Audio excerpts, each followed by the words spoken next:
வணக்கம். வேல்டன் செய்தி தொகுப்புடன் நான் நிரோஷன். முதலில் தலைப்புச் செய்திகள். ஈரானில் தீவிரவாத தாக்குதல் 6 பேர் பலி. துருக்கி உளவுத்துறை செய்யும் விடுமுறை கால புலம்பெயர்ந்தோர் ஆட்சேர்ப்பு. வானில் மோதிக்கொள்ள இருந்த விமானம் விமானியின் நடவடிக்கையால் தப்பியது. வெளிநாட்டவர்களை கிளிக்கொள்ள வைத்துள்ள புதிய அமெரிக்க அறிவிப்பு. பாகிஸ்தானில் இருந்து சுதந்திரம் கோரி ராணுவம் மீது தாக்குதல். ரஷ்ய விமான தளத்தில் அளிக்கப்பட்ட போர் விமானம். இனி விரிவான செய்திகள். தென்கிழக்கு ஈரானில் உள்ள நீதிமன்ற கட்டடத்தில் மர்ம நபர்கள் நடத்திய தீவிரவாத தாக்குதலில் ஒரு குழந்தை உட்பட 6 பேர் உயிரிழந்தனர். மேலும் 20 பேர் படுகாயம் அடைந்துள்ளனர் என்று ஈரானிய அரசு ஊடகம் தெரிவித்துள்ளது. நேற்று சனிக்கிழமை சிஸ்தான் பலுசிஸ்தான் மாகாணத்தின் ஜஹைதேன் நகரில் இந்த தீவிரவாத தாக்குதல் நடந்தது. அடையாளம் தெரியாத குழுவினர் துப்பாக்கி மற்றும் கையறை குண்டுகளை பயன்படுத்தி தாக்கியதாக தெரிவிக்கப்பட்டுள்ளது. உயிரிழந்தவர்களில் 3 ராணுவத்தை சேர்ந்தவர்கள் என்றும் அரசு துறை தகவல் தெரிவித்துள்ளது. இருப்பினும் முழுமையான விவரங்கள் உடனடியாக வெளியிடப்படவில்லை. தலைநகர் டெக்னானில் இருந்து சுமார் 1130 கிலோமீட்டர் தொலைவில் உள்ள ஜஹதானில் ஏற்பட்ட இந்த தாக்குதலை அடுத்து சம்பவ இடத்தை பாதுகாப்பு படையினர் விரைவாக கட்டுப்பாட்டுக்குள் கொண்டு வந்தனர். இந்த தாக்குதலுக்கு பின்னால் ஜெய்ஷ் அல் அத் என்னும் தீவிரவாத அமைப்பு இருக்கிறது என்று பாதுகாப்பு பிரிவுகள் சந்தேகம் தெரிவித்துள்ளன. சன்னி முஸ்லிம் தீவிரவாத அமைப்பான இந்த குழு ஷியா மதப்பினரால் ஆட்சி செய்யப்படும் ஈரானில் பல ஆண்டுகளாக தாக்குதல்களில் ஈடுபட்டு வருகின்றமை குறிப்பிடத்தக்கது. ஆண்டுதோறும் கோடை விடுமுறைக்காக துருக்கியின் ரிசார்ட் நகரங்களுக்கு மில்லியன் கணக்கில் வெளிநாடுகளில் வசிக்கும் துருக்கியர்கள் சுற்றுலா பயணம் செய்வது வழக்கம். துருக்கி உளவுத்துறை மில்லி இஸ்டிக்பாரத் டெஸ்கிலாடி சுருக்கமாக MIT வெளிநாடுகளில் வசிக்கும் துருக்கியர்களை உளவாளிகளாக ஆட்சேர்ப்பு செய்வதை நோக்கமாக கொண்டு ரகசிய நடவடிக்கைகளை தீவிரப்படுத்தியுள்ளது என்று நார்டிக் மானிட்டர் தெரிவித்துள்ளது. MITயின் தந்திரோபாயங்களை நன்கு அறிந்த பல அதிகாரிகளின் கூற்றின்படி துருக்கி உளவுத்துறை வெளிநாட்டு குடியிருப்பு அல்லது இரட்டை குடியுரிமை கொண்ட நபர்களை அடையாளம் கண்டு ஆட்சேர்ப்பு செய்வதற்கான முயற்சிகளை தீவிரப்படுத்தியுள்ளது. இந்த முயற்சிகள் குறிப்பாக கோடை காலத்தில் அதிக எண்ணிக்கையிலான வெளிநாட்டவர்கள் துருக்கிக்கு பயணம் செய்யும் போது தீவிரமாக இருக்கும். வெளிநாடுகளில் உள்ள துருக்கி தூதரகங்கள் மற்றும் தூதரகங்களில் உள்ள MIT முகவர்கள் சாத்தியமான ஆட்சேர்ப்புக்காக நபர்களை முன்கூட்டியே அடையாளம் காட்டி விடுவதாக கூறப்படுகிறது. அந்த நபர்கள் துருக்கிக்கு சென்றதும் இந்த அவர்களை MIT முகவர்கள் சில நேரங்களில் விமான நிலையங்களில் அணுகி MITயுடன் ஒத்துழைக்க அவர்களை வற்புறுத்த அல்லது அழுத்தம் கொடுக்க முயற்சிக்கிறார்கள். பெயர் வெளியிடாத நிலையில் நார்டிக் மானிட்டருடன் பேசிய ஒரு வெளிநாட்டவர் இஸ்தான்புல் விமான நிலையத்தில் MIT அதிகாரிகளுடன் சமீபத்தில் நடந்த சந்திப்பை விவரித்தார். மேற்கு ஐரோப்பாவில் நீண்ட காலமாக குடியேறிய இரட்டை குடியுரிமை பெற்ற அந்த நபரை ஒரு ஆணும் பெண்ணும் இடைமறித்து தங்களை MIT முகவர்கள் என்று அறிமுகப்படுத்திக் கொண்டனர். ஒரு சுருக்கமான உரையாடலுக்கு அவர் அழைக்கப்பட்டார். மேலும் அவர்கள் நான் வசிக்கும் நாட்டில் வசிக்கும் குறிப்பிட்ட நபர்களை பற்றிய தகவல்களை வழங்குமாறு கேட்டார்கள். என்னை பற்றி எல்லாம் தெரியும் என்று என்னிடம் அவர்கள் சொன்னார்கள். என் குடும்பம், என் தொழில், என் அரசியல் கருத்து கூட அனைத்தையும் தெரிவித்தார்கள் என்று வெளிநாட்டில் வசிப்பவர் விவரித்தார். அந்த நபர் கோரிக்கையினை நிராகரித்தார். ஆனால் மறுப்பதால் ஏற்படக்கூடிய சாத்தியமான விளைவுகள் குறித்தும் கவலை தெரிவித்தார். இதில் துருக்கிக்கு எதிர்கால வருகைகளின் போது ஜோடிக்கப்பட்ட குற்றச்சாட்டுகளின் பேரில் தடுத்து வைக்கப்படுவது உட்பட அழுத்தங்களை கொடுக்கலாம் என்றும் கவலை தெரிவித்தார். அமெரிக்காவின் கலிபோர்னியா மாநிலம் பால்பேங் நகரில் இருந்து புறப்பட இருந்த சவுத் வெஸ்ட் ஏர்லைன்ஸ் விமானம் மற்றும் ஒரு விமானத்துடன் மோதும் அபாயத்தில் சிக்கிய சம்பவம் நடந்துள்ளது.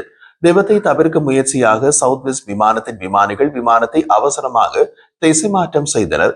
இந்த திடீர் நடவடிக்கையால் விமானத்தில் இருந்த 2 சிப்பந்திகள் காயமடைந்தனர். சவுத் வெஸ்ட் ஏர்லைன்ஸ் விமானம் தடமிலக்கம் 1496 மேலேற தொடங்கிய போது அந்த விமான பாதையில் மற்றொரு விமானம் வருவதை விமானிகள் பார்த்தனர் என்று அமெரிக்க பெடரல் ஏவியேஷன் நிர்வாகம் தெரிவித்துள்ளது. FAA இது தொடர்பாக விசாரித்து வருகிறது. மேலேறி கொண்டிருந்த சவுத் வெஸ்ட் ஏர்லைன்ஸ் விமானி சடதியாக விமானத்தின் உயரத்தை குறைத்தார் என்று விமான நிறுவனம் ஒரு அறிக்கையில் தெரிவித்துள்ளது. உள்ளூர் நேரப்படி நண்பகலுக்கு சற்று முன்பு விமானம் ஹாலிவுட் பர்பாங் விமான நிலையத்திலிருந்து புறப்பட்டது. விமான கண்காணிப்பு வலைதளமான பிளைட் அவரின் தரவு விமானம் 36 வினாடிகளில் சுமார் 91 மீட்டர் உயரம் குறைந்ததை காட்டுகிறது. விமானி தனது காக்பிட்டில் மோதல் எச்சரிக்கை அறிவிப்பு ஒலித்ததாகவும் மற்றும் ஒரு விமானம் எங்களை நோக்கி வருவதை தவிர்க்க வேண்டும் என்பதால் சடுதியாக உயரத்தை குறைத்ததாகவும் பின்னர் அறிவித்ததாக விமானத்தில் இருந்து ஒரு பயணி கூறினார். நானும் ஏராளமான சக பயணிகளும் தங்கள் இருக்கைகளில் இருந்து பறந்து சென்று கூரையில் தலையை மோதிக்கொண்டோம் என்றும் அவர் தெரிவித்திருந்தார். பிளைட் அவர் வலைத்தளம் உள்ளூர் நேரப்படி நண்பகலுக்கு பிறகு பர்பாங் விமான நிலையம் அருகே காணப்பட்ட மற்றொரு விமானம் ஒரு ஹேக்கர் ஹண்டர் MK-58 விமானம் என்பதை காட்டுகிறது. ஒரு MK-58 என்பது ஒரு பிரிட்டிஷ் தயாரிப்பு போர் விமானம். இந்த விமானம் பிரிட்டிஷ் பாதுகாப்பு ஒப்பந்த நிறுவனமான ஹேக்கர் ஹண்டர் ஏவியேஷன் லிமிடெட் நிறுவனத்திற்கு சொந்தமானது என்று பதிவுகள் காட்டுகின்றன. சடுதியாக உயரத்தை குறைந்த சவுத் வெஸ்ட் ஏர்லைன்ஸ் விமானம் பின்னர் உயரத்தை அதிகரித்து தொடர்ந்து பறந்தது. கடந்த ஒரு வாரத்திற்குள் விமானிகளின் திடீர் நடவடிக்கையால் விபத்தை தவிர்த்திருக்கும் இரண்டாவது சம்பவம் இது. விமான பாதுகாப்பு தொடர்பான கவலைகள் இதன் மூலம் மேலும் தீவிரமாகியுள்ளது. அமெரிக்காவில் தங்கும் வெளிநாட்டவர்கள் சட்டங்களை மீறினால் அவர்களின் விசா வாழ்நாள் முழுவதும் ரத்து செய்யப்படும் என்று புதிய எச்சரிக்கை வெளியாகியுள்ளது. இந்த எச்சரிக்கை இந்தியாவுக்கான அமெரிக்க தூதரகம் நேற்று சனிக்கிழமை ஜூலை 26 வெளியிட்டு சமூக ஊடக பதிவில் தெரிவிக்கப்பட்டுள்ளது. அதில் கூறப்பட்டுள்ளதாவது, அமெரிக்கா என்பது சட்டம் மற்றும் ஒழுக்கம் கடைபிடிக்கும் நாட்டு சமூகம். வெளிநாட்டவர்கள் இங்கு சட்டத்தை மீறி நடந்து கொள்வதை எங்களால் ஏற்றுக்கொள்ள முடியாது. எனவே எவரும் குற்ற செயலில் ஈடுபட்டால் அவர்களின் விசா உடனடியாக ரத்து செய்யப்படும்.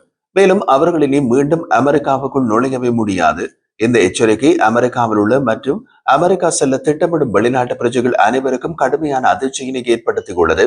காரணம், அப்படியான சட்டங்களை மீறுவது விசாவை ரத்து செய்ய வழிவகுக்கும் என்று கூறப்படவில்லை.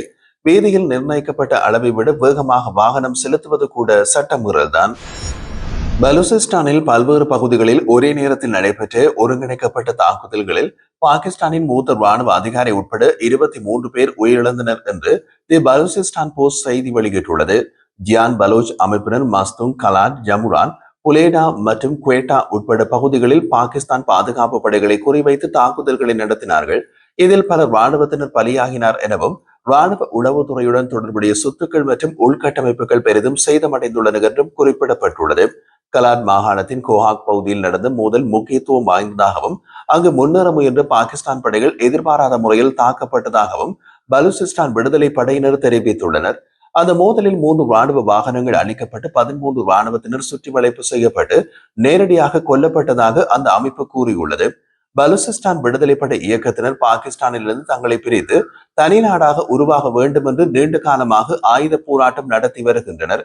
கடந்த மே மாதத்தில் பலூசிஸ்தான் பாகிஸ்தானிலிருந்து சுதந்திரம் பெற்றுவிட்டதாகவும் இனி பாகிஸ்தானுடன் எந்தவிதமான தொடர்பும் இல்லை என்றும் அதன் தலைவர் மியார்ஜார் பலோச் அறிவித்திருந்தார். பாகிஸ்தான் அரசாங்கம் இது குறித்து இதுவரை அதிகாரப்பூர்வமாக எந்த ஒரு அறிக்கையும் வெளியிடவில்லை. இருப்பினும் பலூசிஸ்தான் விடுதலை படை தொடர்ந்து பாகிஸ்தான் ராணுவ முகாம்கள் மற்றும் பொதுமக்கள் பயணம் செய்யும் வாகனங்கள் மீது இலக்கு கொண்டு தாக்குதல்களில் ஈடுபட்டு வருகிறது. ரஷ்யாவின் கிராஸ்டோனர் பிரதேசத்தில் உள்ள அர்மாவீர் விமான தளத்தில் ஒரு ரஷ்ய Su-27 போர் விமானம் ஒரே இரவில் அழிக்கப்பட்டது. இது உக்ரைனின் ராணுவ உளவுத்துறையால் தெரிவிக்கப்பட்ட தகவல். ஜூலை 26 இரவு கிராஸ்டோனர் பிரதேசத்தில் உள்ள அர்மாவீர் விமான தளத்தில் நிறுத்தப்பட்டிருந்த ஒரு ரஷ்ய Su-27 போர் விமானம் திடீரென்று தீப்பிடித்ததாக கூறப்படுகிறது. உள்ளூர்வாசிகளின் கூற்றுப்படி விமான நிலையத்திற்கு அருகில் உள்ள குடியிருப்புகளில் உள்ளவர்களுக்கும் இந்த தீப்பிடிப்புக்கும் எந்த தொடர்பும் இல்லை. அர்மாவீர் விமான நிலையமும் அங்கு நிறுத்தப்பட்டுள்ள விமானங்களும் உக்ரைனில் நடக்கும் போரில் அவ்வப்போது பயன்படுத்தப்படுகின்றன. விமானத்தின் தீ விபத்துக்கான காரணம் தெரிவிக்கப்படவில்லை. அதே நேரத்தில் ரஷ்யாவுக்கு உள்ளே வெவ்வேறு இடங்களில் ராணுவ முக்கியத்துவம் உள்ள இடங்கள் மற்றும் ராணுவ சொத்துக்கள் திடீரென்று தீப்பிடித்து சமீப காலங்களில் அதிகம் நடக்கின்றன. இவற்றின் பின்னணியில் உக்ரைன் ராணுவ உளவுத்துறை இருக்கலாம் என்றும் அவர்கள் உள்ளூர் ரஷ்யர்களை வைத்து தீ விபத்துக்களை ஏற்படுத்துவதாகவும் நம்பப்படுகின்றது. ரஷ்ய விமான தளத்தில் ஒரு விமானம் திடீரென்று தீப்பிடித்தது என்ற தகவலை வெளியிட்டிருப்பது உக்ரைனின் ராணுவ உளவுத்துறை என்பதை கவனிக்கவும். உக்ரைனின் ராணுவ உளவுத்துறை வெளியிட்ட அறிக்கையில் ரஷ்யாவுக்குள் கிரெம்ளின் ஆட்சிக்கு எதிர்ப்பு அதிகரித்து வருகிறது. இது உக்ரைனிய மக்களுக்கு எதிரான ஒவ்வொரு குற்றமும் அதற்கேற்ப தண்டிக்கப்படும் என்பதை நமக்கு நினைவூட்டுகிறது என்றும் குறிப்பிடப்பட்டுள்ளது. முன்னதாக நேற்று மாலை உக்ரைனிய காவல்துறை கண்ணிவெடி அகற்றும் துருப்புகள் வெடிக்காத ரஷ்ய Kh-101 தந்துரூபாய ஏவுகணையை கிளஸ்டர் போர் முனையுடன் செயலிழக்க செய்ததாக தெரிவிக்கப்பட்டது. இது ஒரு கிராமப்புறத்தில் கண்டுபிடிக்கப்பட்ட வெடிக்காத ஏவுகணை. அதன் துணை வெடிப்பொருட்கள் காரணமாக பெரும் ஆபத்தை ஏற்படுத்தியது. உக்ரைனிய காவல்துறையின் வெடிகுண்டு அகற்றும் பிரிவை சேர்ந்த நிபுணர்கள் உடனே அங்கு சென்று கிளாஸ்டர் வெடிப்பு முனையை சம்பவ இடத்திலேயே பாதுகாப்பாக வெடிக்க செய்தனர்.